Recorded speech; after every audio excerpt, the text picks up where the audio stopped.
See, all the joys which you have now are coming from something, not from nothing. Like somebody is joyful because he got PR of Canada. The joy coming from getting something which your mind was wanting, this joy is going to be permanent or impermanent. A joy of getting married. See, we'll play this game. I'll say half a sentence, you fill up the blank. Okay? See, I shouldn't be doing all the job. You two should share some responsibility. And your great experiences which you have. I don't have all those experiences actually. So the choice is of two words. Happiness or no happiness. Getting married?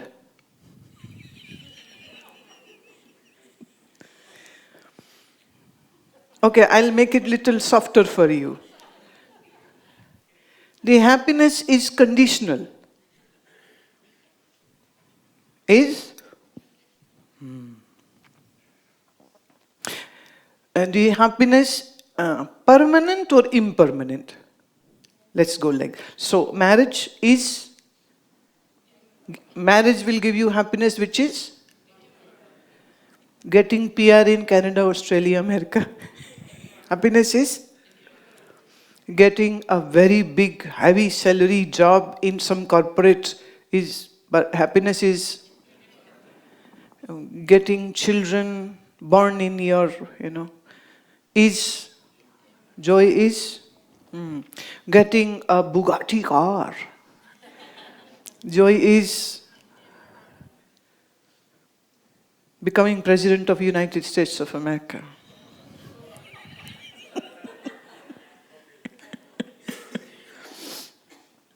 Winning $1 billion in a lottery. Happiness is impermanent. See, I am not saying that you won't experience any happiness at all. That's not what I am saying. If this was not the case, then who is a nuts that would go crazy for all these things? For sure there are some sparks over there.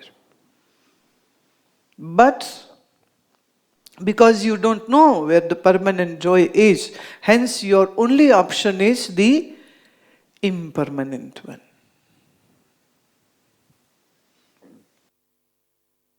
And meditation is having an access to a permanent joy.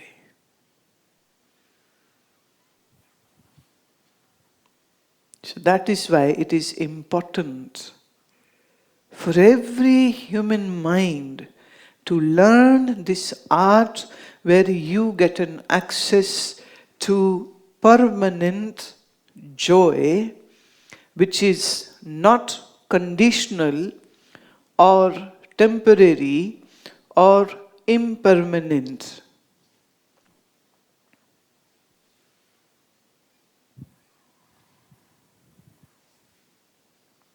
So this is something which can be experienced only then when you begin to train your senses properly and you begin to use your wisdom properly. Usually we don't use our wisdom. We just use our urges. Urges. And the biggest urge, if I have to categorize, then it will be just 3. Food, sex, and sleep.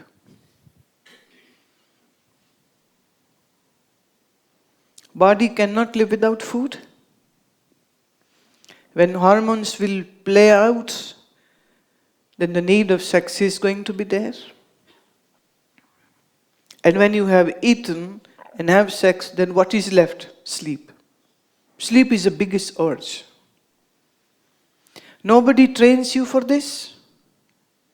Nobody is taught in a school you should have hunger, you should eat food every day. You have it. The urge to sleep, nobody teaches you, but the body is demanding it. So whether you like it or not, you need to sleep. You will sleep. People are actually doing stuff to move away the sleep, like drinking coffee because they have to work. Because if they work, they'll make money. They'll make money for what? Food, sex and sleep. And all these high-paying jobs which give you loads of money, but they won't give you time to sleep, to eat proper food, or to have any marital life, meaning to have any sex, because you'll be running from country to country, office to office, meeting to meeting, from this zone to that zone, and you have targets to meet, and your chairman is waiting for that to report. But definitely they'll give you a big paycheck. And you will be toiling for them and wasting your precious hours of life in making money for somebody and for yourself, and yet you won't be given time to enjoy that money. And by the time you reach home, you are so dead tired, and the only option is to not to pick the baby, not to chit-chat with the wife or husband, but to go and sleep and catch up on your sleep. Because lack of sleep causes so many diseases. And to shun away the sleep or to kick away the sleep, people either drink or take drug or take coffee. Coffee, drugs, they're all going to create an havoc in your brain and in your body and will make you more sicker.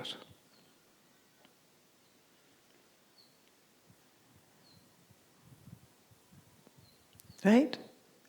So meditation is all about finishing off this mad race and using your wisdom. Bereft of wisdom, you are just an animal. Even animals are better than humans because they sleep in time. You don't. They eat in time. You don't. They do have a family life. You don't. Because you are traveling, you are moving, you are going. Stars to reach. Animals are much more organized. See the birds. Much more organized. In another half an hour or so, the chirping of birds will stop. They are sitting on the branches or in the nest and sleeping. An hour and a half before the sun rises, without any alarm clocks, the birds are up. And that's why they are happy and they're chirping away whole day.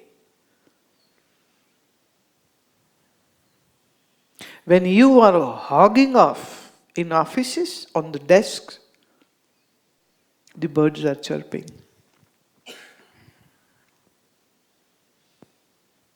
And what I have heard and observed is no animal has blood pressure. You have? No animals have cardiovascular diseases. Humans have. No animals have brain stroke or diabetes. But human beings have. So who is wiser? If we see like this, then the animal kingdom is much wiser than the present race of humans.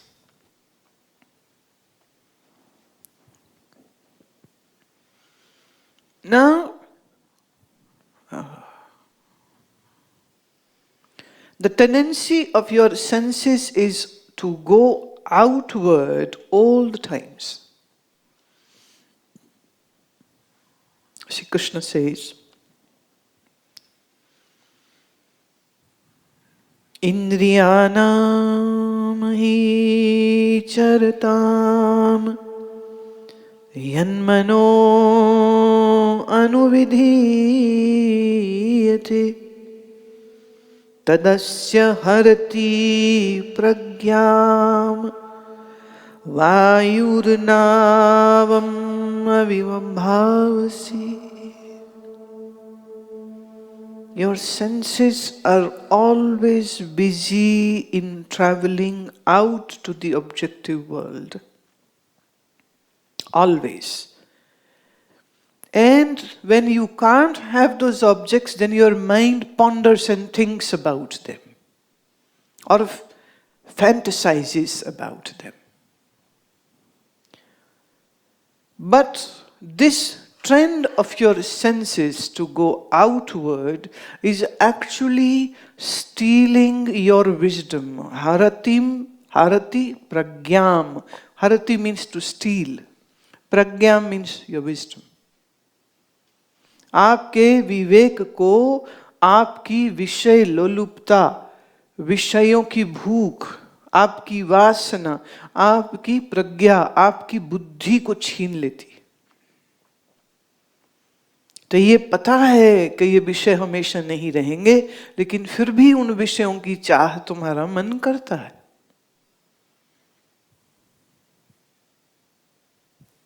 See, this is a very dangerous trait of our senses. Our senses are always hoping to have the objective interaction and have the happiness out of it. But this is taking away, is stealing away your wisdom. And because of this, you are losing the opportunity to move inward because you have already lost your wisdom. How come you have lost your wisdom? Because yan mano anuvidhiyate means wherever the senses go, your mind follows. Your mind follows. Like if you want to eat something, your mind will give you 100 options. This restaurant, that restaurant, should we order online, should we go out, should we go eat this cuisine or that cuisine, and if this cuisine, then which restaurant? Right?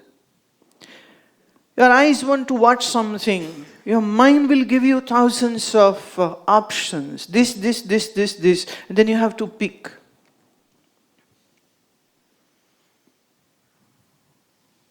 So mind is following your senses. So the senses become the guru and the mind is become the chela, the disciple. Whatever your senses demand, your mind is going to follow that, and the mind which is following the senses and is moving out in the external world, where is the chance for this mind to be quiet or to be still? Now, let me say this thing in another way. Bhagwan, Paramatma, God, is not outside somewhere. Although all religious priests wish that you should believe that God is somewhere in one place. In some special temple in Vrindavan, for some it is in Nathdwara, for some it is in Kashi, for some it is in Kailash.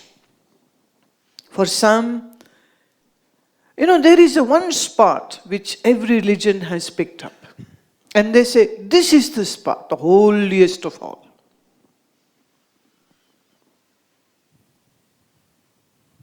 But let me tell you this.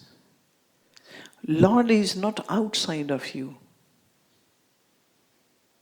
Lord is right there where your mind is. Or should I say, the cosmic super consciousness is the base of your mind. Are you getting the word base, the foundation? See, my this seat is on this foundation. If there is no foundation, then I cannot place the chair anywhere. So your mind is on the foundation of God.